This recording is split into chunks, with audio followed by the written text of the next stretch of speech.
पत्नियों की इतनी विचित्र स्थिति है। नाग पत्नियां कहती है महाराज आपने ये जो दंड दिया है हमारे पति इसी दंड के लायक है।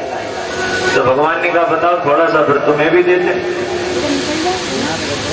नाग पत्नियां क्या कह रही हैं, जो आपने दंड हमारे पति को दिया है, और दंड कौन सा है कि भगवान ने एक एक फन कुचल डाला।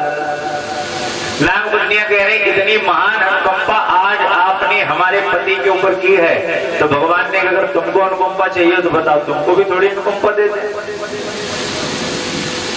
नाग पत्नियों के नहीं महाराज ऐसा नहीं है, बड़े बड़े जो देव हैं विविध प्रकार के यज्ञ इत्यादि करते हैं महाराज, तब जाकर के आपके चरणार बिंदों का दर्शन करने को मिलता है।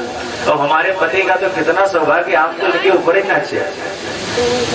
अरे भगवान के चरण की जो धूली है वो कहीं देखने को नहीं मिलती। और हमारे पति का इतना बड़ा सौभाग्य कि आपने हमारे पति के ऊपर नाच नाच करके अपने चरण चिन्ह अंकित कर दिया, हमारे पति को परमात्मा बिल्कुल बना दिया। भगवान बड़े प्रसन्न हुए नाग पत्नियों की स्तुति से। लेकिन महाराज कालिया नाग की जो आदत है वही दिखा रहा है। कालिया नाग ने कहा देखो महाराज हमारी कोई गलती नहीं। भगवान ने कहा बताओ गलती कैसे नहीं। अरे तुम यमुना जी के पास रह रहे हो और बताओ पूरी यमुना का जल तुमने दूषित कर दिया। ऊपर से जितने भी पक्षी इत्यादि उड़ते हैं, जितने भी पशु इसमें पानी पीते, बताओ सब मर रहे। तो कालिया ने कहा इसमें हमारी क्या गलती, ये तो बनाने वाले तो सब आप ही हैं। अरे जब आप हमारे जैसे सर्पों को बना रहे थे तो बिस्की जगह तो बूंद अमृत की डाल दी हो। हमको ये सांप बनाने वाले हो तो तुम ही। अरे जब हमारा आपने निर्माण किया तो हमारे अंदर भी अमृत की अगर दो बूंदे छोड़ी होती महाराज, तो आज आदमी घर में हमको खूब पालता, खूब आराम से व्यक्ति हमको घर में रखता। ये सब करने कराने वाले हो तो तुम ही। अरे अमृत दिया होता बताओ जिंदगी कितनी अच्छी होती।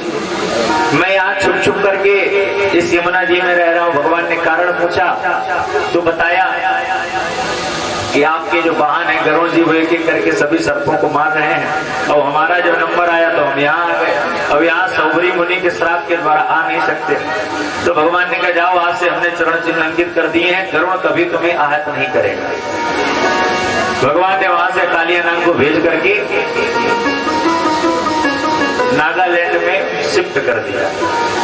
जितने नाग है वो सब यहीं रहते हैं। नागों का जो क्षेत्र है उसको ही नागालैंड कहते हैं महाराज। जिसे पहले रमण द्वीप कहा जाता था उसे आज के समय में नागालैंड कहते हैं। बोलिए वृंदावन के बिहारी लाल की। भगवान गेंद लेकर के वापस आए और अच्छा भगवान जैसे ही यमुना जी से निकले तो सबसे पहले दाऊ जी ने अपने गले लगाया। पता है क्यों? क्योंकि एक सर्प के विष को दूसरा सर्प भी काट सकता है। दाऊ जी जानते हैं कि जब विष की फुंकार इसके शरीर पर पड़ी होगी तो कहीं न कहीं इसके शरीर में विष तो लग ही रहा होगा। और अगर माता पिता ने ग्वाल वालों ने इसे गले से लगाया तो बेचारे वो तो बिना मौत के मर जाएंगे। तो दाऊ जी ने क्या किया, सबसे पहले अपने गले लगाया। इसके पश्चात रात्रि में ही अचानक से आग लग गई। भगवान ने क्या किया, भगवान ने मुख खोल करके जितनी अग्नि थी सबका पान कर लिया। सुखदेव जी कहते हैं महाराज परीक्षित ये कोई विचित्र बात नहीं, क्योंकि भगवान के मुख से ही अग्नि निकलती। अग्नि का प्राकट्य और ब्राह्मण का प्राकट्य महाराज भगवान के मुख से हुआ। व्यक्ति को सुख की अनुभूति तभी होती है या तो वो अग्नि देवता में स्वाहा स्वाहा करे। अब या पंडित जी को इतना दूध दही खिला दे कि वो आहा आहा करने लगे। दो ही चीजें महाराज, क्योंकि भगवान के मुख के द्वारा ही पंडित जी निकले और भगवान के मुख के द्वारा ही अग्नि निकले। या तो इतना ज्यादा महाराज ये हवन इत्यादि करो कि अग्नि वहां जो भगवान है वो खुद ही प्रकट हो जाए, कहे महाराज अब हम भोजन नहीं कर पाएंगे। अब या तो महाराज ब्राह्मण देवता को इतना ज्यादा भोजन करा दो, इतना ज्यादा भोजन करा दो, वो कहने लगे नहीं महाराज अब हम प्रसन्न हो गए। तो समझ लो अग्नि और ब्राह्मण नहीं, अभी तो परमात्मा आप पर प्रसन्न है। इसी प्रकार भगवान धीरे धीरे अपनी विभिन्न प्रकार की क्रियाकलापों करते हैं। वैसे तो भगवान की विविध सारी कथाएं हैं, जहाँ तक कहो वहां तक कम। एक दिन की बात भगवान अपनी मैया से रूठ करके बैठ गए। तो मैया ने कहा लाला क्या हुआ, आज तो तू सुबह जल्दी उठा भी नहीं।